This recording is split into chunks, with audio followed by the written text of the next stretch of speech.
So the topic I'm going to look at this week and work around is the inner critic and the importance of the inner critic, the power of the inner critic, and then the downfalls, the weaknesses and the vulnerabilities that it causes, and how to work with it maybe.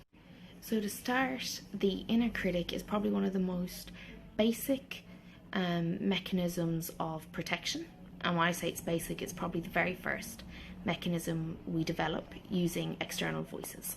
So from my perspective, what I mean by voices is the inner critic gathers any criticism that felt harsh or was difficult or you needed to store to remember so that you could avoid it later on in life. So this means that the inner critic is coming from a lot of external influences that probably happened during development years and after, but would have come from people that were important to you and people whose opinions mattered.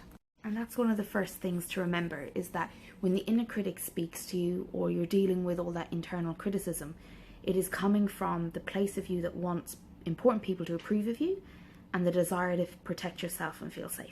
And if you've used external feedback or criticism to navigate many of your life choices, what can start to happen as adults with the inner critic is we give more emphasis to the inner critic's voice than to our own internal knowing. And that makes it very difficult for us to be authentic and true to ourselves.